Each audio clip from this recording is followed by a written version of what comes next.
The morning sun rose over Dust Haven, painting the sand in streaks of golden sorrow.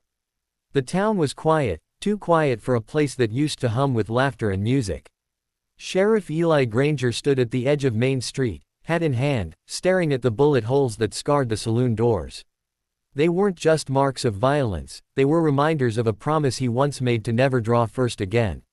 Somewhere deep inside, guilt still whispered her name, Clara.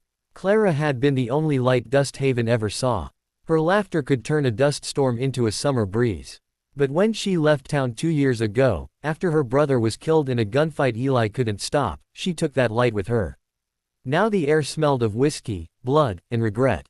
Every step Eli took echoed in the silence, a sheriff trying to keep a broken town from falling apart. He didn't know it yet, but fate was riding hard toward him that day. By noon, the stagecoach rolled into town, creaking like a dying beast. Inside sat a man in a black coat, his eyes sharp as barbed wire. Strangers weren't welcome in Dust Haven, not anymore. The townsfolk peeked from behind their curtains, whispering about revenge, about old debts that never died. Eli watched as the stranger stepped down, dusting off his hat. Their eyes met for a single heartbeat, and something cold stirred in the sheriff's chest. The stranger introduced himself as Cole Maddox, a bounty hunter chasing ghosts and men alike. But Eli saw through him. This wasn't business, it was personal. Cole's voice carried a quiet storm, and the scar on his cheek told stories Eli didn't want to hear. When he mentioned the name, Clara, Eli's jaw tightened. That name hadn't been spoken aloud in 2 long years. It was like the ghost of Dust Haven itself had come home. That evening, the sky burned crimson, as if warning them both. The wind carried the smell of gun oil and distant rain. Eli sat in his office, the wanted posters fluttering like dying leaves. He remembered the last time he drew his gun, how fast his hand was, how final the sound. It had saved him once, but it had cost him her. Now, as thunder rolled over the plains, Eli knew that tomorrow wouldn't end without blood. Clara returned that night. No stagecoach, no word, just the sound of her boots clicking softly across the wooden walkway. Her dress was travel-worn, her face pale but proud. The saloon doors creaked open, and for a heartbeat, time stopped. The piano man froze mid-note. Eli turned, his heart stumbling inside his chest. She looked at him like a stranger, but her eyes still carried the warmth of the woman he'd loved. The room held its breath. She spoke first. "You still keeping this town alive, Eli?" Her voice was soft but cut deep. He wanted to say everything he'd held back for years, but before he could speak, Cole Maddox stepped in from the shadows. "So, you're the sheriff she left behind," he said with a bitter grin. And suddenly, the pieces fell into place. Cole wasn't chasing a bounty, he was chasing her. Cole's hand hovered near his gun, his smile fading. Clara moved between them, fear flashing across her face. "No," she whispered. "Not here. Not again." But Dust Haven had a cruel memory. The men at the bar reached slowly for cover. Outside, the wind howled through the empty streets, as if warning them of what was coming. Eli's fingers twitched near his holster. The air turned electric, one wrong move, and history would repeat itself. The first shot wasn't fired by Eli or Cole, it came from the shadows behind the saloon. A bullet screamed past, shattering glass and chaos erupted. Eli dove to the floor, rolling behind a table. Clara screamed his name. Cole drew and fired toward the alley, his gun flashing like lightning. The old town of Dust Haven came alive again, not with music or laughter, but with the familiar rhythm of death. When the smoke cleared, 3 men lay dead, and Eli's heart was pounding like a war drum. He looked up to find Cole bleeding from the shoulder, his gun still smoking. "Who were they?" Eli asked. Cole winced. "Men sent by him, the one who burned my family's ranch." Eli froze. That name again, the same outlaw who had destroyed Clara's life years ago. Fate wasn't done with any of them yet. Outside, the storm finally broke. Rain fell heavy on the dusty streets, washing away blood and footprints. Clara stood in the doorway, her hair clinging to her face, tears mixing with the rain. "You said you'd protect this town," she whispered. Eli wanted to hold her, to tell her he still would, but his badge felt heavier than ever. "I will," he said quietly, "even if I have to draw first again." That night, as lightning carved the sky, Eli and Cole sat across from each other in the sheriff's office. The storm outside echoed their silence. Cole spoke first. Tomorrow, he'll come for us. The man who started all this. Eli nodded slowly. Then we finish it. Clara listened from the doorway, clutching the locket she never took off, a locket with her brother's picture inside. The past was no longer just a memory. It was coming back with guns drawn. The next dawn came painted in fire. Dust Haven was awake long before sunrise, the air thick with fear and the weight of what was coming. Men loaded rifles, women shuttered windows, and children were hidden away in cellars. The sheriff's badge gleamed on Eli's chest, though it felt more like a curse than a crown. Clara stood beside him on the boardwalk, the rain-washed street gleaming like glass. "You don't have to do this," she said softly. Eli didn't answer, he already had. Cole Maddox leaned on the hitching post, his arm wrapped tight in a bloody bandage. His eyes were hard, but there was something almost peaceful in his voice. "You ever think about running?" he asked. Eli shook his head. "All my life. But you can't outrun what you were born to face." Cole nodded once, as if he understood. Somewhere beyond the hills, thunder echoed, not from the sky, but from horses' hooves. The outlaw was coming. The man who rode into Dust Haven was like a storm made flesh. Nathan Creed, once a soldier, now a butcher in black. His gang fanned out behind him, rifles slung low, faces carved with cruelty. Creed dismounted slowly, spitting dust from his mouth. "Sheriff Granger," he drawled. "Heard you been looking to settle old debts." Eli stepped forward, hands steady but heart pounding. "No, Creed," he said quietly. "I came to end them." Creed laughed, a dry, cruel sound that made the townsfolk flinch. "You always did talk too noble for this world," he said.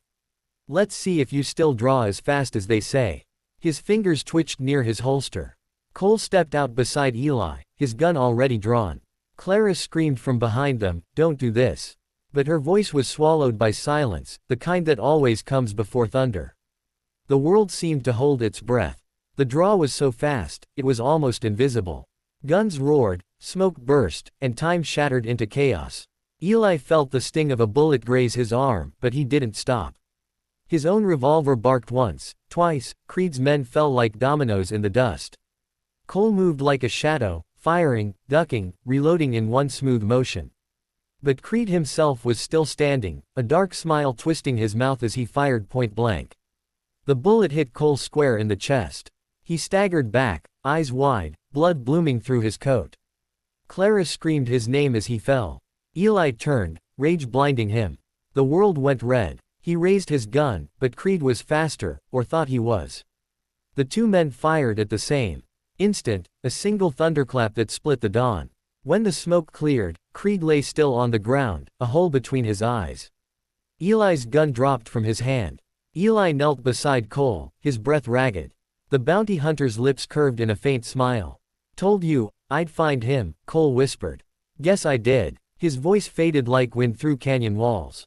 Eli gripped his shoulder, refusing to let go. "You did," he said, his voice breaking. Cole's eyes went still, staring at a sky that was finally turning blue again. Clara sank to her knees, tears streaming down her face. Dust Haven was quiet once more. They buried Cole on the hill overlooking the town, the same hill where Clara's brother rested. The preacher's voice trembled as he read the final words, but Eli couldn't hear him. He was listening to the wind, to the sound of peace returning for the first time in years. As they turned to leave, Clara slipped her hand into his. "He saved you," she said softly. "No," Eli replied, his eyes wet. "He saved us all." Days passed. Dust Haven began to breathe again. The saloon reopened, laughter returned, and for the first time in years, the air smelled like bread instead of blood. Eli hung his hat by the door, no longer the haunted man he once was. Clara worked at the schoolhouse, teaching the children songs about hope. Sometimes, when the wind carried the echo of distant thunder, they both stopped to listen, not with fear, but with quiet gratitude. One evening, as the sun dipped low behind the mesas, Clara found Eli by Cole's grave. He'd built a small wooden cross, carved with care.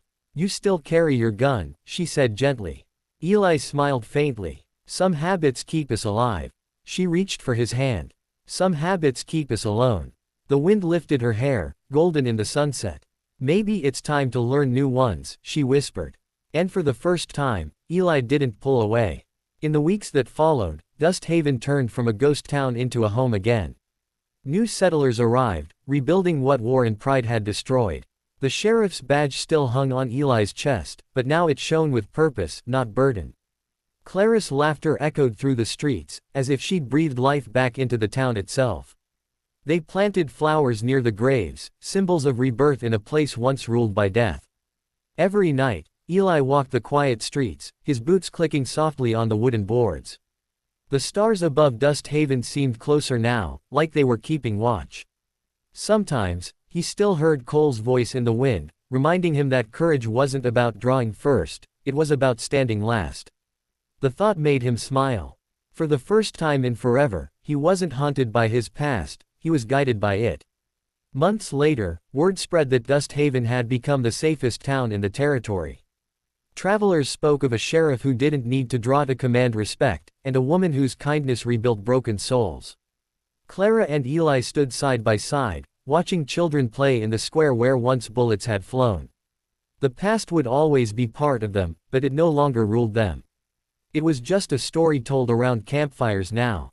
One spring morning, as the wildflowers bloomed, Clara placed fresh daisies on Cole's grave. "You found peace," she whispered. "Now we have too." Eli stood behind her, hat in hand, sunlight warming his face. "He'd like that," he said. The town that drew guns first, finally laid them down. Clara smiled through her tears. The wind carried their words away, soft as a prayer.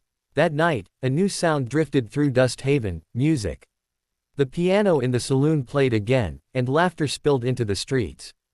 The scars on the walls were still there, but they told a different story now. One of survival. One of love found after loss.